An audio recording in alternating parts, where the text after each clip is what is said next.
Well, greetings, Cap fans. Welcome to episode 246 of the Captain America Comic Book Fans Podcast. Hey, I'm Rick Verbanis, and I'm your host. I've got a co host out there. He's the best gosh darn one. You know his name? It's Bob Lucius. Oh, Bob. Birth Control, Ho Chi Minh. Richard Nixon is back again. Moonshot, Woodstock, Watergate, Punk Rock. Beijing, Reagan, Palestine, terror on the airline, Ayatollahs in Iran, Russians in Afghanistan, Wheel of Fortune, Sally Ride, heavy metal suicide, foreign debts, homeless vets, AIDS, crack, and Bernie gets, hypodermics on the shore, China's under martial law, rock and roller, color wars. I can't take it anymore. Ryan started the fire. There's a little crossover action there. You see what I did? I don't know who Ryan is. Ryan from The Office, man. You know, Mark. oh, no, okay. All right.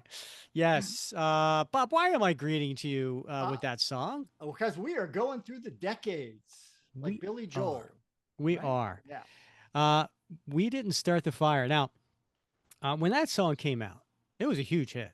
Yeah. Huge hit. I was a big Billy Joel fan back in the day. He was probably one of my top three performers that I really liked and enjoyed. And gotta say, I was a fan of the song. I really love the song. And then now, like you go back and look at like this retrospect looking back on Billy Joel's career, and they want to rank all his songs and rank his albums.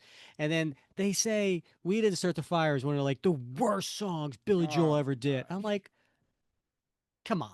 It's pop, it's not meant to be in it. And it was fun. And it was, and by the way, I learned a lot about history from It's a teaching. Yeah, absolutely. But I think we talked about this before and how cool it would be to like just do a whole like 16-week whole semester college course that covers every event in Billy Joel's We Didn't Start the Fire. And of course, I think there's a modernized version of it as well. I don't know, it was like Fallout Boy or I don't know, some band. Recent all boy band. They did a cover, but they updated all the historical references. So you could do a second semester. Yeah, I'd be down with that. Cool, put me down as one of what do they call those? I'll be like a monitoring person. What do they call those? I'm just here to audit the class. Yeah.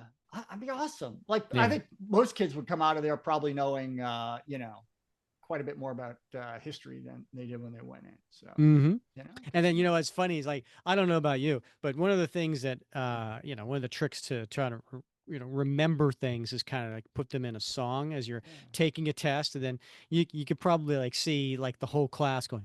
Richard Nixon back again. Yes, they're trying to like fill out the the form. I go to the store. I gotta get some bread.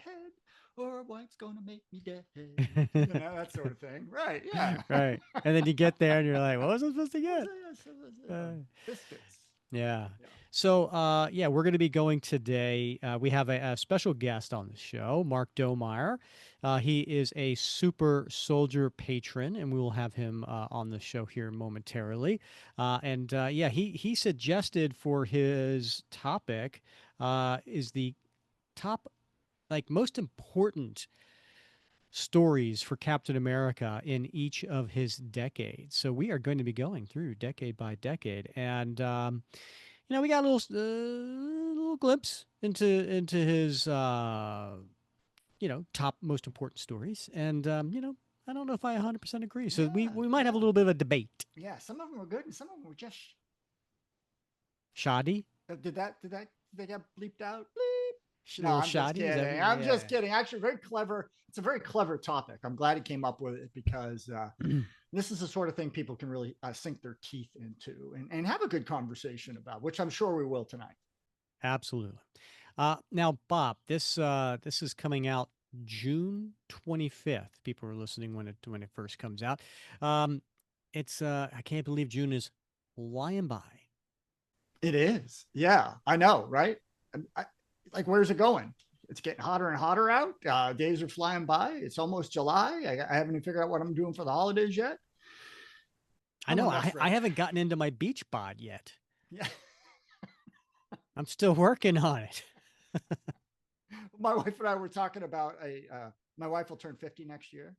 Oh, I'm sure Did I? Casey Oh, really oh my appreciates you God. I putting can't that believe out into I the can't believe I universe. said that. But in any case, she said, she's been looking at some trip ideas and she wants to go to Switzerland for her birthday. And so it'll Uh-huh. be next June. So I'm like, all right, I guess me a year to get in the best shape of my life. Normally, I only have like 6 months. Why do Uh, you have to get into be good shape in Switzerland, dude? You're going to be like wearing like jackets. Lederhosen, but I got it's uphill, Rick. Everything's uphill, even to You come just need back down. cardio. Even You don't need a even to go downhill, you have to go back uphill. It's just yeah. What are terrible. you, my dad going to school each way? In snow. So Right. yes, Well, you are yes, going to the Swiss Alps, you right, know. yeah. Yeah. Well, speaking of birthdays, and boy, I can't wait for Casey to find this out. Um, a couple of comic creators would be celebrating birthdays this week. June 26th, we have Tom DeFalco, who is a long-time Marvel editor and who is no stranger to the character of Captain America, especially with the Avengers. And then following day, June 27th, is Dan Jurgens. Dan, good old Dan. Yeah, you Have him remember on the show. Oh, Dan? yeah, you had a great conversation with Dan. We did. We had him on episode 100. That's an easy one to remember. Yeah, I didn't Uh, remember it, but yeah. yeah, Dan, longtime writer, longtime penciler, and he had done a ton of work on Captain America, which I'm sure he's listening and can't wait to see where Mark ranks him in the most important stories. Um, but the other thing too is, as a, you know, next episode, we got something big happening, Bob. Big. Yeah. So next episode comes out on July 2nd. Do you know what else comes out on July 2nd, Bob? Would it be a new Captain America comic? It would be, yes, the new volume of Captain America, number one, comes out on July 2nd. So the same day that our episode comes out. And Bob, Yeah. we got something special to announce that we are going to do. So make sure you stick around for the end of the episode when we will announce next episode's special, very special episode of coming out July 2nd. Yes. All right. I'm sticking around. You convinced me. All right. Also, I want to remind everybody rush out, get those number ones because they're going to be worth money. Make sure we do that. Yeah. I already have something in my pull box. I know you're one of those guys who likes to get like certain covers. I do. I do. Not all of them, but some just, some appeal to me. I like the art and I just Mm-hmm. like to have it. Yeah, I heard. It's harder and harder, though. I got to be honest with you. As the prices go up, it's harder and harder to justify, just to enjoy the cover on the art. But I Plus, still do. there's a new number one that comes out every couple years, I so know. it's kind of like the I think the specialness of it being a number one kind of Yeah, fades a little bit. it But does. hopefully, maybe this will be a longer run, right? Maybe Yeah. this will last a few years. And I know the writer Chip Zdarsky said he was so excited about this, and it's his dream job, and that he's hoping that it'll run for a long time, and he has plenty of ideas. So maybe that'll happen. It'd be nice. It would be. It would be. Nice to have some stability, especially if quality writing, quality art, and Mm-hmm. we got a great team on this book. So, keep your fingers crossed. Yep. All right. So stick around. End of the episode. Special announcement. All right. I think we have kept Mr. Domeier waiting long enough. Let's welcome Mark Domeier to the show. Hi. Hi guys, great to Hey, be hey. here. I think my third time in some way, shape, or form joining you two here with the Cat Fantasy Draft and then the big community theater we did last year. A lot of fun. So Yeah. yeah, I, happy to be back again. and we're happy to have you. So, for those who are curious, so when I say Mark is a super soldier, what does that mean? Well, we have patrons of the show, people who donate to help keep us going, and we have a couple dozen. And you can find out more information at buymeacoffee.com / Cap comic fans, and there are two levels. There is the Shield Slinger, which is I think $4.99 a month, and then the Super Soldier, which is $9.99 a month. But we capped it at 10, right? And there was only 10 super soldiers because one of the perks, if you're a super soldier, is you get to come on the show once a year and you get to pick the topic. And that is what happened is Mark picked this particular topic. Now, I will say, um, yes, Mark had been on the show a couple times before, episode 185. So if you want to check that out, that is the second time that we did the Captain America comic book fantasy draft. And it's a lot of fun where me and Bob and a couple of others come on the show and we draft characters and then we pitch our idea for a story using those characters. And Mark, what was your pitch for that draft? I had it's something like one of those torn from the headlines where the Red Skull and the hate monger were spreading dissent across the nation. People didn't know they were doing that. It had Cap in it, of course. Daredevil was there, both in his costume persona and also as a lawyer. Had pulled some people from the JMS run, one of the characters he had introduced. A ton of fun. That I'll be honest, it was at least as much fun as my annual fantasy football draft. Doing that, and almost immediately afterwards, I came up with an idea for potentially another go at it sometime in the future. So I got that boiling around in my head somewhere. Yeah, it is a lot of fun, right? Yep. Trying to come up with a story, which characters are going to be in that story, and then your strategy on how to draft those characters so that uh, the more popular characters don't get taken right away, and then what's your backup plan if those characters get taken? And it's just if you like strategy and you like being creative, it's a lot of fun. I do know I'd take Diamondback in the first round next time because that's a guaranteed win. So I know, right? Yeah.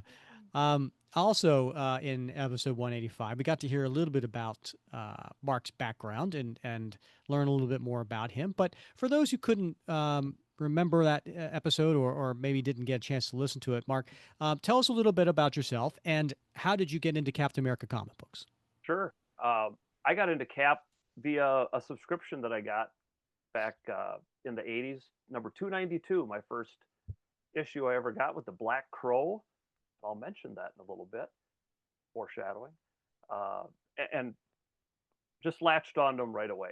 I mean, I've loved Spider-Man forever, but Captain America over time eclipsed Spidey as my favorite character. Just fantastic stories and just kind of relate to the character a lot. So um, I've got Cap stuff up in my classroom. I teach junior high English here in Minnesota, and just have a blast. I'm always appreciative of the Facebook group and this podcast. Even if I'm having a bad day, all I have to do is go on the Facebook group, and I'm going to have a much brighter day as soon as I go on there. I really appreciate what you guys do. Oh, well, thank you. And it's great listeners and Facebook group members like you that keep it a special uplifting group. So we appreciate you just as much. Yep, fantastic place. All right. So tell us a little bit about the topic today, and why you picked it and what we should expect for this episode. So I decided to look at the what I consider the most important Captain America stories of each decade. I was reading a particular run, and I'll talk about that later. I don't want to give anything away right now. And I was thinking about that run and thinking about how people are not out, they're a little divided on it at times. But I thought it's still an important run. And that's what got me thinking. We all have our favorite Cap stories. We all have the ones we like the best, and a lot of times people can agree this is a great Captain America story. But is it important to the character and the development of the character? Because it can be a great story just standing on its own. So I decided to look at that, and again, decade by decade, but I have a 5 shield scale to rate the stories. So 5 shields, if the story gets it, means it's supremely important. It made this long-term impact in the story of Captain America. 4 shields, it's still very important. Make some changes to that character. If it gets 3 shields, it's an important story and it advances the character in some way. Those are the different levels you're going to hear about tonight: 3, 4, and 5 shields. Now, there's 2 shields and 1 shield. And I was thinking about, how do you do that? Again, the teacher and me throws together these ideas. 2 shields, I would say, had the potential to be important and maybe will be. So when I mentioned Cap 292 with the Black Crow, I'd give that a 2 shields. It had potential. We all know what J.M. DeMatteis talked about his plans for the Black Crow as potentially taking over as Captain America. And the Black Crow is one of those characters who has potential and just hasn't really been used much. So that would be a 2 shield story. And 1 shield would be, it's not super important, it's just for fun. For example, Captain America versus the asthma monster, as showcased on this podcast not long ago. So a fun story, nothing super important in the grand scheme of Captain America. Or is it? I love the scale. Love the scale, and can't wait to see your rankings for these particular issues. All right, so we're going to go through decade by decade. So do you want to kick us off? I'm assuming with the 1940s. Yeah, we're going to merge the 40s and 50s. And I'll defer a little bit to Bob unless he's got something here. He knows those stories better than I do. And clearly, if you merge the 40s and 50s, Captain America Comics #1 from March 1941 is a 5 shield rating.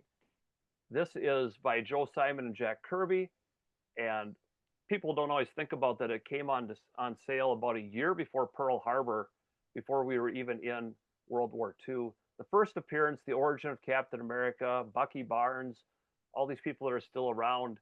And another thing, as I was researching, which, by the way, I know how much you guys research for the show, and this takes a lot of time and effort, right, Bob? I got it. Yeah. Right over there. But I was reading about the character, the Shield, who preceded Captain America. Same kind of concepts and everything, but how Cap quickly became so much more popular, selling over 1 million copies an issue.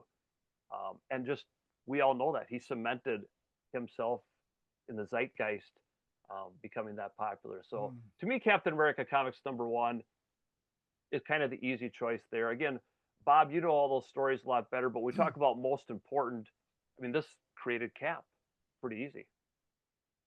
Yeah, no, I think you're 100%. I mean, how could it not be, anything other than a 5-star? And how could it be not the most important book of the golden age, right? The 40s, and if you include the 50s in that, certain.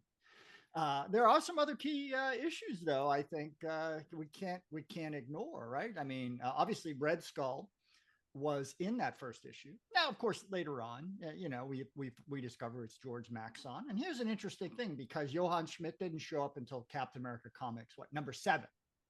That, I think, definitely at least a 4-star, a 4-shield, right? Yeah. Because I mean, Red Skull is his opposite.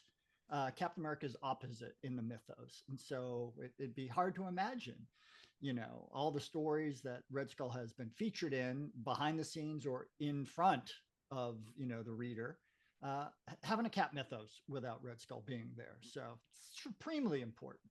So that's an honorable mention that we would give that in our rating system. Honorable mention? Yeah. Okay. If Captain America Comics #1 is the winner of that certainly decade, then that one would be a runner-up. Fair enough. Yep. And, and I would say, another really important one, if we're lumping the 40s and 50s in, this is going to drive Rick crazy. Captain America 66. That's an honorable mention for me as well. And only because for people who are familiar with the Captain America stories from the 40s and 50s, you cannot ignore how important Betsy Ross was.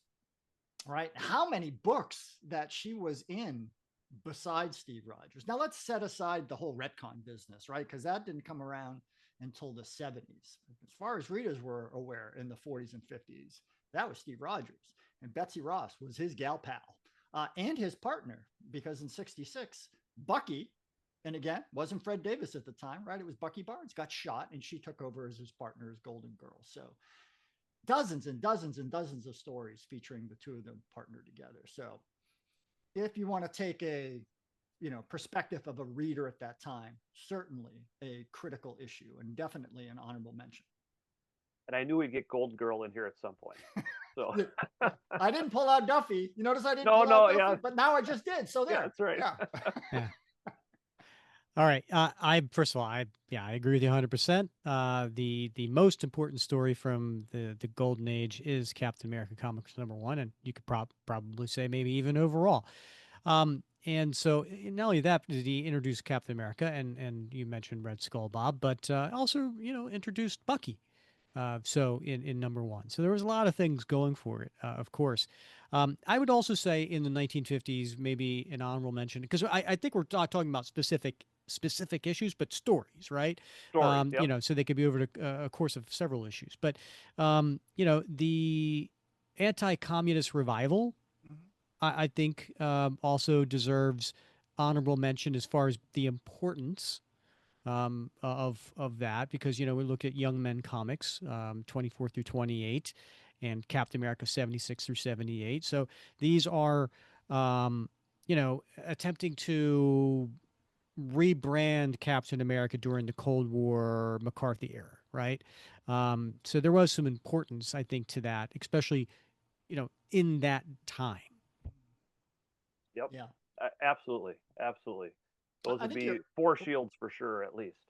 Yeah, I think you're right, Rick. And I often wonder to myself, there were 10 comic issues in the 50s that featured Captain America in the revival, right? The Young Man, the Men's Adventures, and of course his three issue run as the Captain America Comedy Smasher. Yeah, and it didn't fare that well, and it was eventually canceled, as were the other Human Torch and Namor runs. But I wonder if they would have tried the revival of Captain America in the 60s if they had never done those issues in the 50s. If maybe it had been just too far gone at that point. Could be, yeah. Yeah, it could be right. So. That's a good what if. All right, on to the 60s then. Again, this is an easy one, I think, and I had to pull out my copy because I love this. Look at him flexing. Yeah. Actually got that in high school one time. I can't even believe it. But Avengers #4, March 1964, Stan Lee, Jack Kirby, George Russos, bringing back into Cap into the Silver Age, and the flashback telling what happened to him and Bucky. Huge, right? This is an easy 5 shields. Cap comes out of the ice, joins the Avengers, and that link to the Avengers is what's so very important. And when I thought about honorable mentions, it included like Avengers 16, where Cap takes over as the leader of the Avengers. Mm-hmm. That's like a 4 shield honor right there, because we think of Cap and we think of the Avengers. They're together every single time. I also thought about Strange Tales #114, kind of that test of Captain America. It's an imposter, but is he worthy of being brought back? That'd be like a 3 shield thing. It's important, but who knows? Tales of Suspense 65 to 68, reintroducing the Red Skull, would be in there as well for honorable mention. And Captain America 117 to 119, the first appearance of the Falcon. And I gave that a 5 shields because I think that's really, really important. Avengers 4, comes out on top of that, but the Falcon being there and his long-lasting importance is so huge for Cap overall. Yeah, I agree. I mean, I think you can't go wrong with Avengers 4 as being the most important Captain America story of the 60s, but you're darn right. 117, introduction of Sam Wilson and Falcon. That's up there, and you're right. Does deserve 5 shields. So I'm on board. All right. I got a couple honorable mentions. I would say Tales of Suspense 72, because that's when we hear why Red Skull is still alive in the modern age, right? The whole put to sleep, sleeping, stuck under the building sort of thing with the sleeping gas. we got that one. And if you're going to count Avengers, man, you got to count Avengers 71, right? Because that's the introduction of the Invaders, which played such a big role in the Cap mythos. And of course, there's Tales of Suspense 75. This is for our friend John Walter Sewell, first appearance of Batroc. So, What? At least 3 shields, right? at If least not more. yeah. At least 3. So those were the easy deck, Captain America Comics 1, Avengers 4 are kind of easy ones. Then it gets a little trickier when you get to the 1970s. And what I ultimately landed on, and you guys know this story very well, is Captain America and the Falcon numbers 169 to 175 from 1974. That would be the Secret Empire storyline. You guys have done that on the podcast. Steve Englehart, Mike Frederick, Sal Buscema. The vital part here is just changing a little bit to how Cap views the government. The government kind of created him, but can he represent them anymore? And all the things that go on in the White House and with Secret Empire leader number 1. But the other part that put this over the top when I compared it to some other ones, Falcon getting his wings. Before that, remember, he was just kind of a street fighter and everything. But thanks to the Black Panther, he gets the vibranium supported wings. And even more with the Falcon, if you remember, they meet with the X-Men, and Professor X alludes to his rapport with Red Wing and other birds, and how Falcon kind of just takes a step forward as a character and as a hero, and all those things. That's what put it over the top. I gave that 4 shields for that storyline with some really important maneuvers. And the first honorable mention I gave was the one that you guys are doing currently, Captain America and the Falcon 176 to 183, the Nomad storyline. Cap and his new identity, the first of what ends up being a number of them over the years. And I gave that 3 shields, kind of right behind there. Again, the Falcon kind of put it over the top with the Secret Empire. I also looked at Captain America number 215 from November 1977. Kind of that first, who is Steve Rogers? And looking, it takes a long time to explore his alter ego over the years. There's a lot of starts and stops, but that really started to kind of push that into the mindset. He's not just Cap, he's Steve. And we even see to this day kind of some different creators take different, stabs at what it means to be Steve Rogers instead of just Captain America. All good choices. I will say I agree 100%. I do think the most important story is the Secret Empire from the 70s for all the reasons you mentioned. It's a political thriller paralleling the Watergate scandal, and Captain America, who a lot of people for the longest time associated with the government, um, feels like the government let him down, and therefore he gives up the identity. So I think it was a big turning point in the character of Steve Rogers. So I think that's also a big issue. I'm gonna disagree with you slightly about the Nomad. I don't give it 3 shields. I would give it 4 shields at least, because I think that story line is also very important is to the characterization of Steve Rogers, and what being a person who can fight crime, is still an essence of his character, and it does a lot of other things, inducing some various cool things like bringing back Madam Hydra, who had been very little used, and then from that point made her very, very important. So, and called her the Viper. So, I mean, how you can go wrong with that? I think you, as the teacher here, you've convinced me. I'll change your grade. We'll move that up to a 4 shield. So, Well, I got to do an honorable mention and a shout out to the William Burnside 1950s Cap story that began with Yes, issue 100%. 153, right?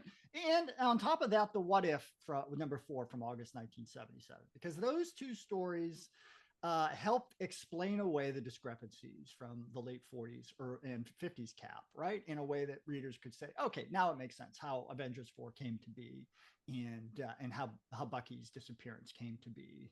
So we definitely got to add those. And I would say Captain America 255 from March Mm, 1981 good is one. the definitive origin story for Cap that managed to take all the disparate elements that had been mentioned previously and weave them into a coherent narrative that everybody has used moving forward. So Right. are you saying, Bob, that that's your choice for the 80s because it did not come out in the 70s? Oh, you're right. I'm sorry. You're right. I put it in the wrong column. Hmm. I, yeah, I do have that as an honorable mention in the 80s. Do So you? Well, you yeah. are segueing right into the 80s. And we always talk about it becomes difficult because the 80s is when I started reading Cap, and we always, we have our favorites, and our favorites tend to be when we start reading. It really kicks in. Um, and so there were a lot of things as I kind of went through a lot of the 80s. And what I landed on for the most important story of the 80s was Captain America 332 to 337, the Captain America No More storyline, 1987 and 88. Mark Grunwald, Tom Morgan, Bob McLeod, Dave Hunt, all working on that. Again, we see Cap disillusioned with the government, and we've seen that before. But this is a little different take of them taking the character, the identity away from him, giving it to John Walker, and then just the idea of how important we've seen John Walker's character over the years as he moved on. He was Captain America, became U.S. agent, and you start to see he's kind of rising again in the comics.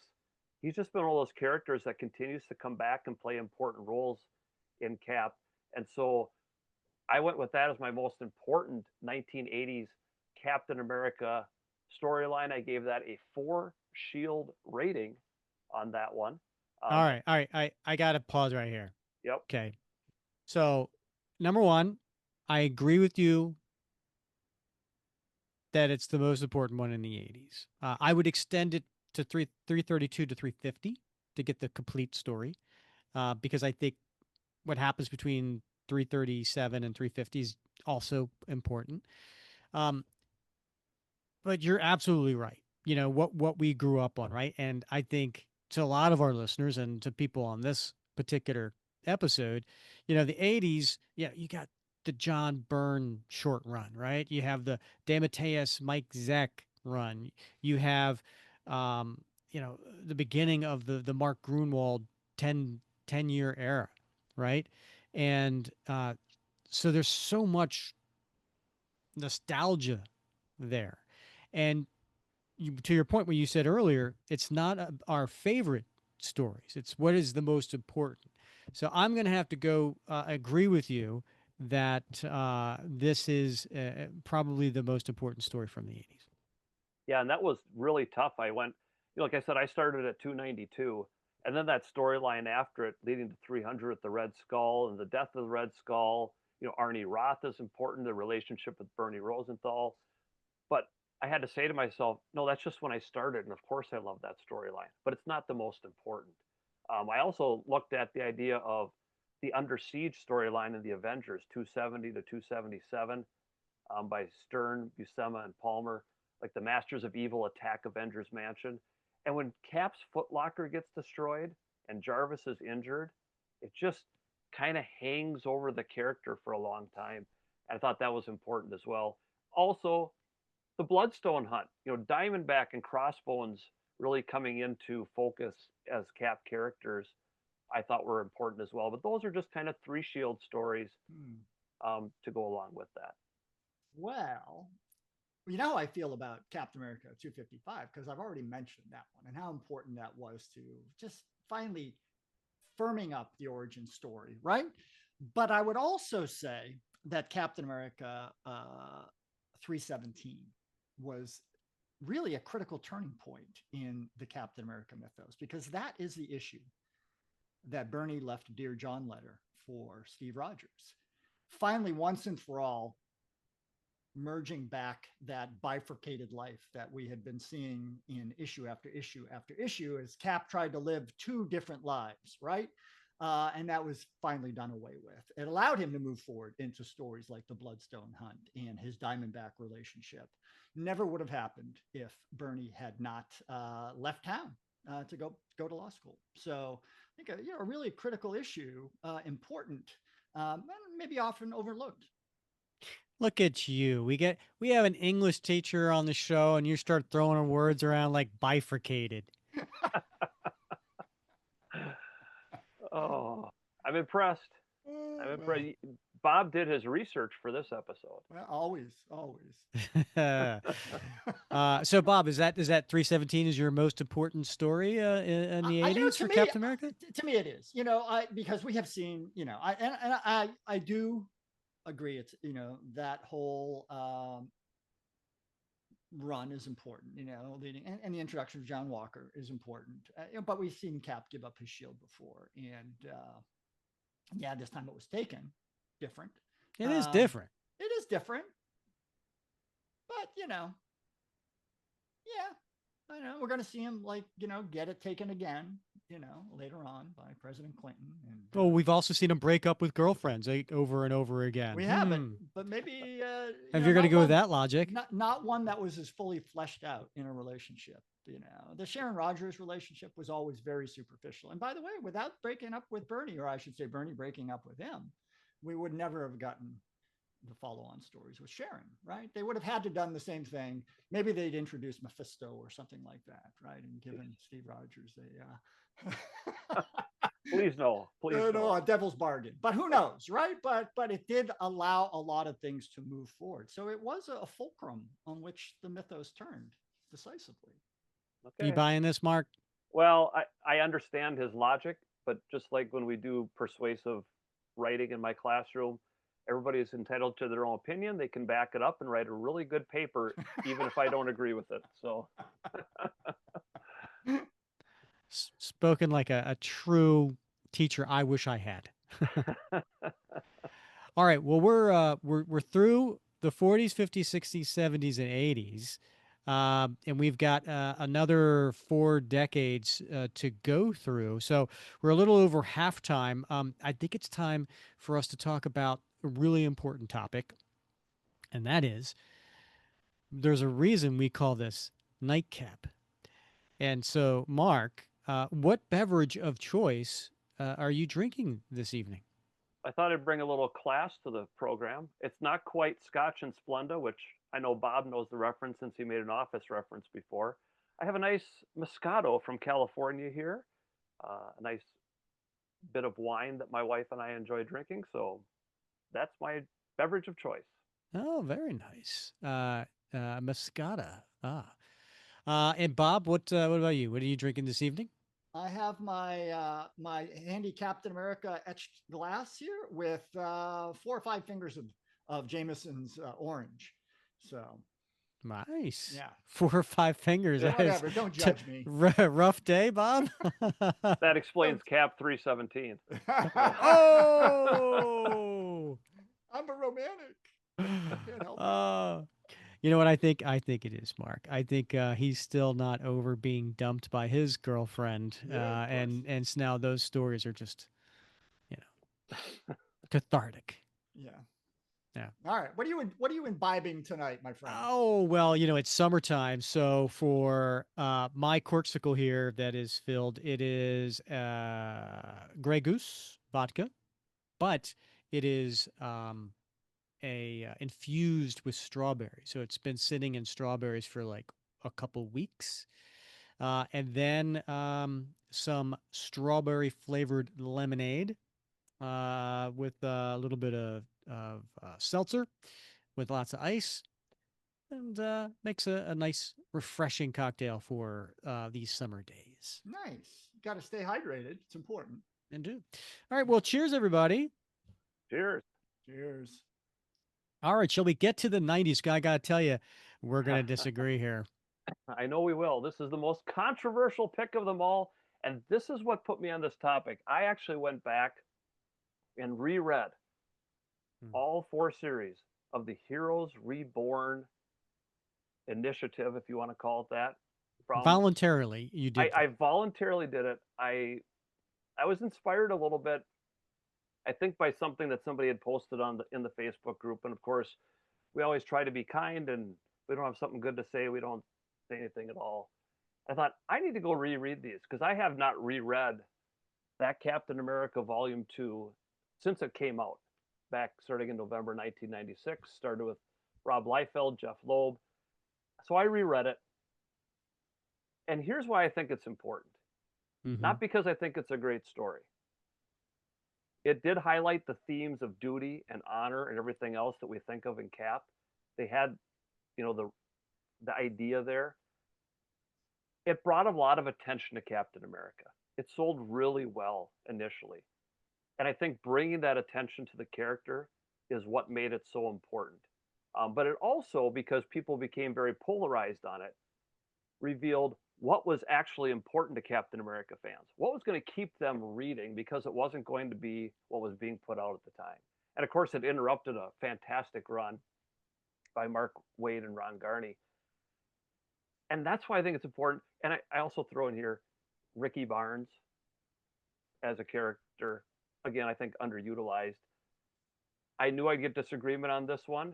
I'm giving it 4 shields because of how it kind of woke up everybody to say, no, wait a minute, that's not my Captain America. Hmm.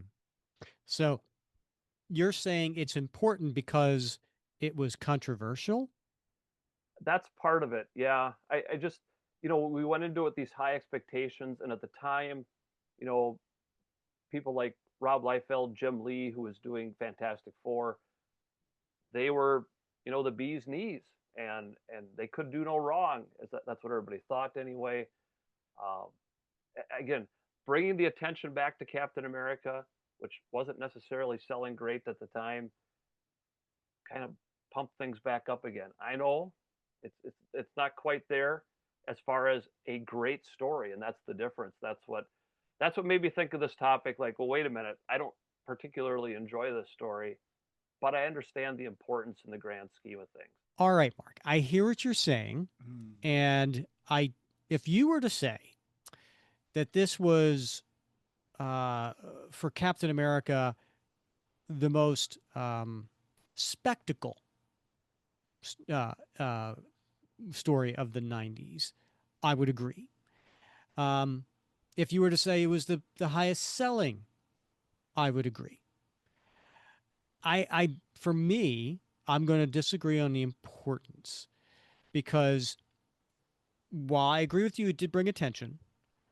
Um, I don't think it was for the right reasons, and so there was a lot of um, spectators who were coming into the market at that time, speculating that these number ones, these relaunches, especially from these hot creators that coming over from Image, are going to go up in value.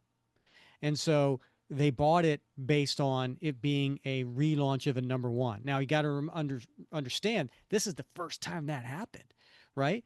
Captain America hadn't had a number one since Captain America Comics number one in the 40s, right?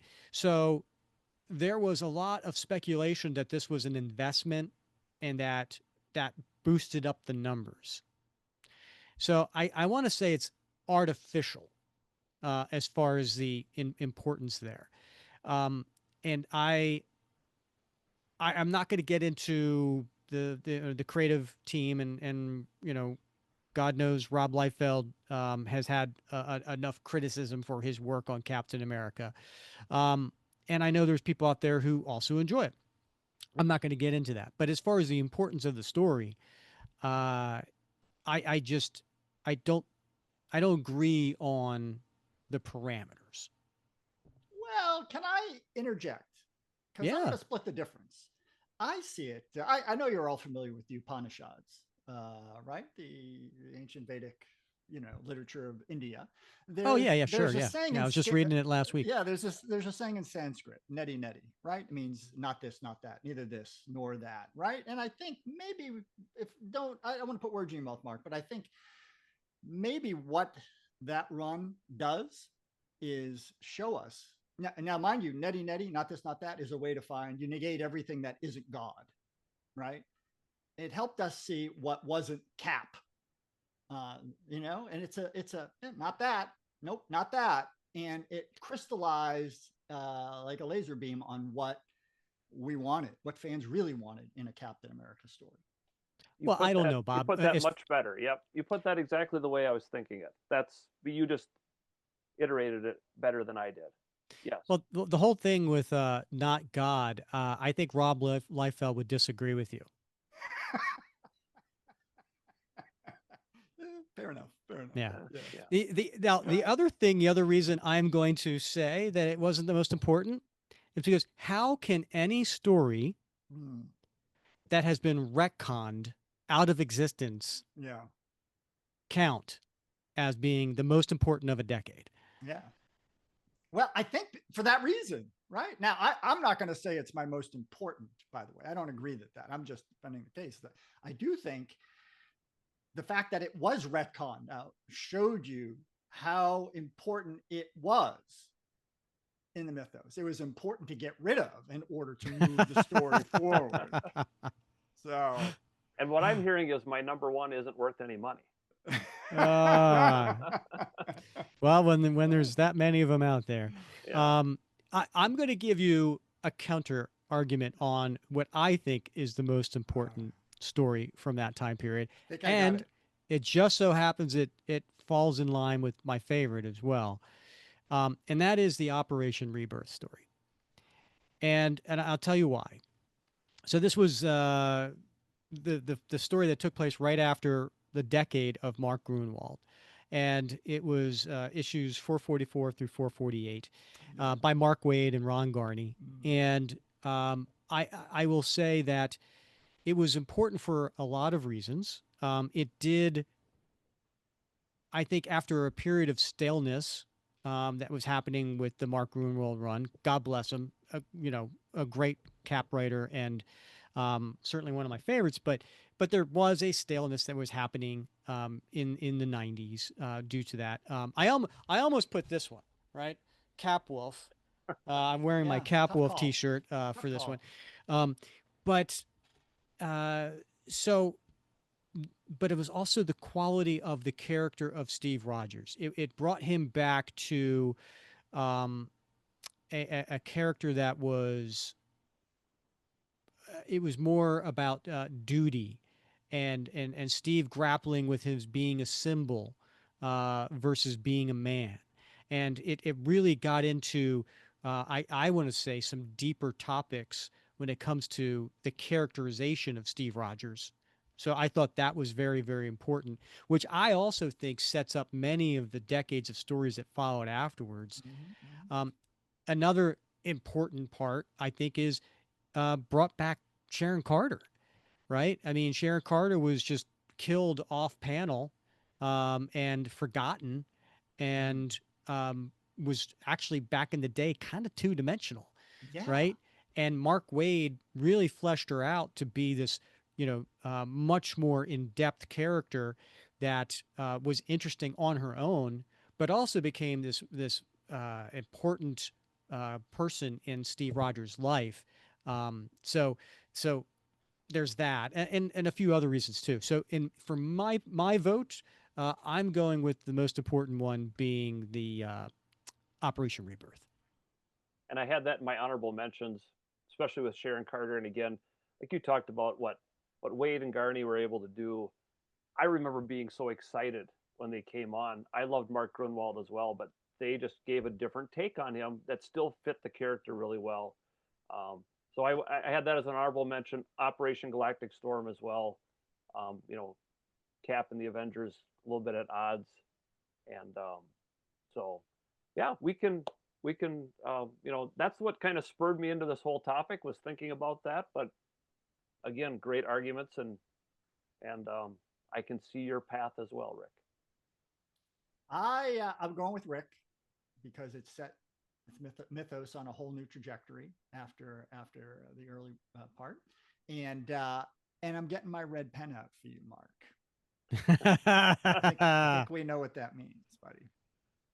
Yeah, unfortunately, I do. I don't use a red pen. I use red ink on an iPad when I correct, but Oh, okay. same thing. Fair enough. Yeah, same thing. All right, so moving over into the 2000s, Yeah, we've the reached the first 10 21st years. century. This to me was kind of an easy one as well. You can take a lot of the Ed Brubaker run and just like, say it's all fantastic, but most important took place in Captain America Volume 5, issues 8 and 9 and 11 through 14. It was interrupted by House of M. The official return of Bucky as the Winter Soldier, kind of hinted at in the first 7 issues. This was one of those I remember thinking, Bucky will always stay dead. Uncle Ben and Bucky Mm-hmm. always stay dead. Gwen Stacy should too, but that's changed as well. There's no way you can bring them back and fans will accept it. And I was as wrong about that as apparently I was about the Heroes Reborn as being an important story. His return as the Winter Soldier and his evolution since then into other, iterations as the Revolution and things like that. This is a 5 Shield story. This is huge because for so many years the death of Bucky helped define Cap's character. When he first came out of the ice, that was part of every story. Oh, I failed Bucky. I failed Bucky. Suddenly he's back, and not necessarily as the Bucky Barnes we knew, right? Not the little sidekick. I mean, this is a guy who kicks butt and takes names and kills people and stuff like that. So that's a huge, huge one. Like I said, there's so many of the other Brubaker ones. You can look at the beginning part of that storyline with the Red Skull getting killed and merging with Alexander Lukin. That's important. The Civil War stories with the death of Captain America, Bucky taking over, all that stuff is huge. The Truth, Red, White, and Black storyline in 2002 is really important. Isaiah Bradley as the Black Captain America kind of opens our eyes to the history. That's a 4 Shield story for sure. And I even delved a little bit into Cap Volume 4, and I'll mispronounce his name, John Nay Reber, John Cassidy, with Cap confronting terrorism after 9/11. Mm-hmm. Again, he's got to look at the world in a different way. I thought that was pretty important as well as an honorable mention. I do think you've nailed all like the really key important stories, right? But I do agree with you. I think, and particularly that issue number 11, where we see the origin of Winter Soldier, we get to see what happened in the minutes and the days and the weeks and the months and the years after he got blown off the drone, changed everything and led to the production of so much content in the years since that, I mean, it is one of those very important milestones in the Captain America mythos, hands down. Yep. I think it's unanimous, right? Most important story of the 2000s, 100%. And, we had Tom Brevoort, who, was the editor on the book at the time. And, well, not at the time we talked with him, but at the time this story was written. And he said to Ed Brubaker, listen, if you're going to bring Bucky Barnes back, it has to be something that's going to last a very long time and have a big importance and a big impact. And so it was a great conversation. If anybody hasn't listened to that, it was episode 35, but 100%. And I also like your honorable mentions, especially the Civil War. Yeah. That to me is kind of a runner up to it. Just but we all knew Cap was coming back at some point. We knew Steve would come back, which diminishes it just a slight little bit. As we move into the 2010s, what I decided the winner here is Cap Volume 7, number 25, and all new Captain America number 1, Sam Wilson becomes Captain America. How could you not think that that's super important? Rick Remender, Carlos Pacheco, Stuart Immonen, Wade Von Grabadger. I mispronounced that until the day I stopped trying to say it. But recognizing Sam in his transition from Falcon to Captain America, Steve has been aged out at that point after the Dimension Z storyline. And Sam's path as Cap is a little bit different than Steve's path. He goes a different route, but he's still Captain America and embodies those values. I think that was a huge, huge step. That's a 5 Shield story because we have a different Captain America who we can accept as Captain America and not get, upset about. So that's my top pick from the 2010s. The runners up, the honorable mentions would be like the Steve Rogers Super Soldier, limited series from 2010. It's Commander Steve Rogers as Bucky is continuing on his Cap, and also the Dimension Z storyline that changed things a lot for a long time for Cap was he, introduced Ian Rogers, kind of looked at his past with his parents. He aged through that, thought he had lost Sharon. A lot of things went on in that storyline. You cannot leave out the Captain America Steve Rogers #1 issue from July 2016. That is the one where on that last page he utters those infamous words, "Hail Hydra," right? For the same reason that you, I think, talked about the Liefeld run, right? It showed us what Steve Rogers would be like without his ethics and morals and values, right? And it crystallized for us that like Steve Rogers isn't about what many people think Steve Rogers is about. He's about a very specific thing, right? And that's what defines him. That's what makes Steve Rogers who he is. And absent those things, he is something very, very different. So I think it's an important story to help shape that in people's mind. I don't think people give it enough of a chance, right? But there's a lot to be learned from that run. I'll give you extra credit for that one, uh, I agree. I think you guys have picked out from the 2010s, definitely the top stories. That's what I had for my volume 7, number 25.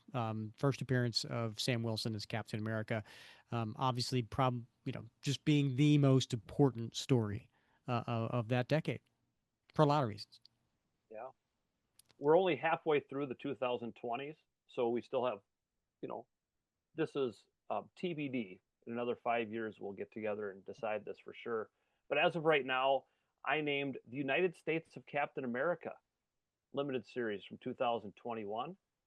Christopher Cantwell, Dale Eaglesham, recognizing the different nationalities, the minorities, as taking on the ideals of Captain America. And of course, the introduction of Aaron Fisher, the Cap of the Railways. He's kind of evolved beyond that a little bit. He's part of the Avengers Academy on Marvel Unlimited right now. And he's the one character that's popped out of there and has played kind of an important role in some of these stories. And again, has that potential. I'm giving this 4 shields, and you never know. It could change as time goes on. But as of right now, that limited series, which I'll be honest, I kind of looked at it in advance and said, I don't know. But it turned out to be a really great story, and again, has kind of resonated since it came out. There are a lot of other ones. You look at the Colin Kelly, Jackson Lansing, the Outer Circle, the Century Game story. Again, has some potential yet if that can keep getting fleshed out a little bit.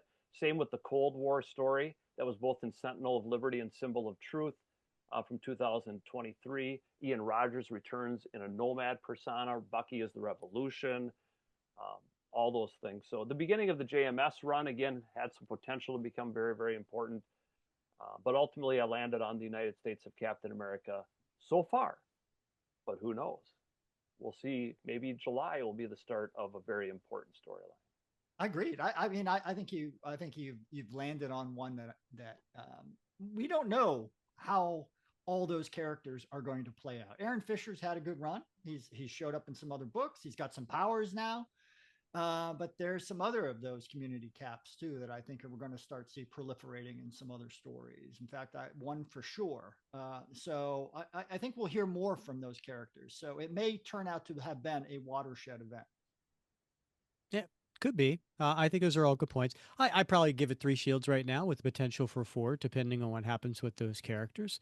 But the decade's only half over, as you mentioned. So there are a lot of other stories to be had. So maybe Mark, we'll have you back in 5 years to finish this. That's right. Yeah, we'll do a little sequel epilogue to the episode. Nice.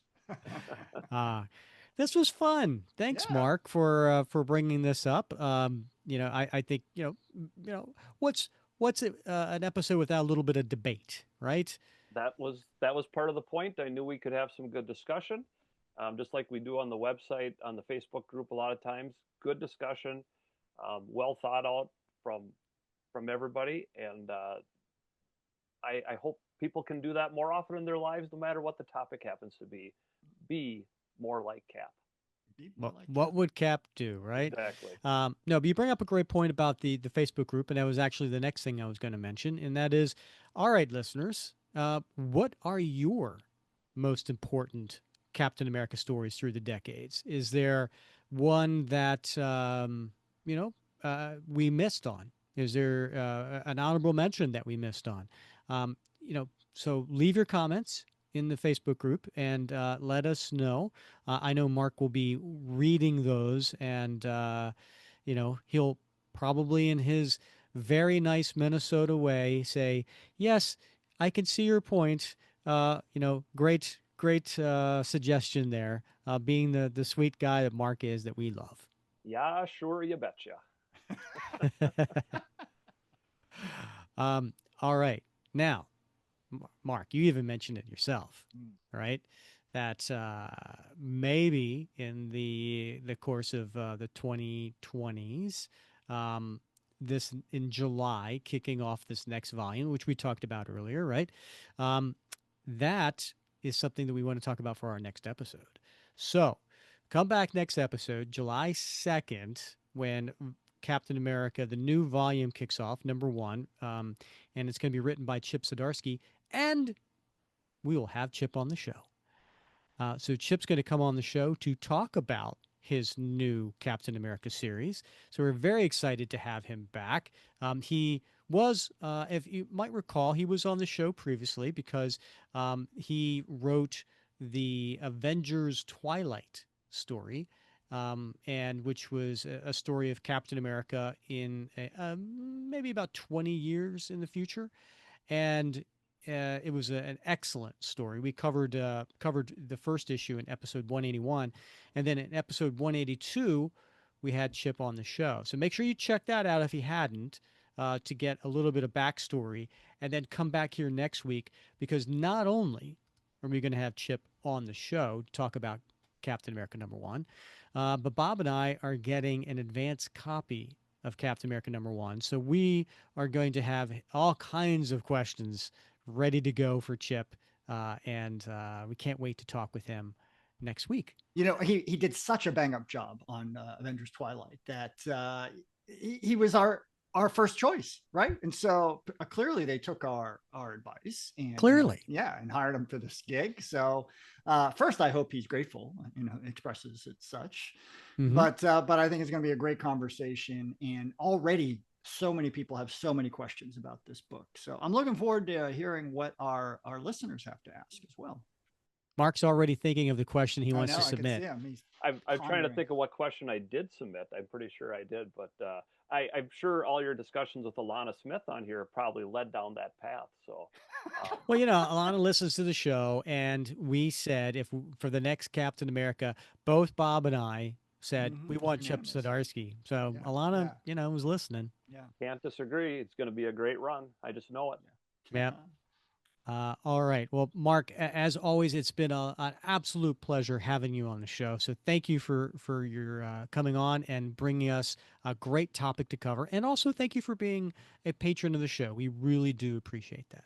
My pleasure. You guys help bring a lot of goodness into my life week to week and day to day. So I appreciate that. Just a small thing, but happy to be here, and I'm already thinking of my topic for next year. All right, but before we let you go, I gotta know: is that a mosaic of Darth Vader behind you? Because It it's been is. catching my eye the entire Yeah, time. it's got little stills from the Star Wars movies that create the Darth Vader Very mosaic. cool. I had to take it down because of this podcast. I've started collecting some artwork and commissions and stuff. Thanks a lot. Yeah. Spending a lot of money, so I had to take some stuff off my wall to make room for the different things that I have up here now. Um, so, yeah, appreciate that too, guys. So does my credit card. So Well, you should do is you take a picture of your wall and post that in the Facebook group. We would love to see it. I'll it'll take a couple of pictures at this point now, but Oh my yes, goodness. I can do that. So All right, fantastic. We look forward to it. Bob, any closing thoughts before we close out the episode? I don't. I sure had a banger time. So I'm looking forward to our next nightcap and whoever our next nightcap guest might be. Absolutely.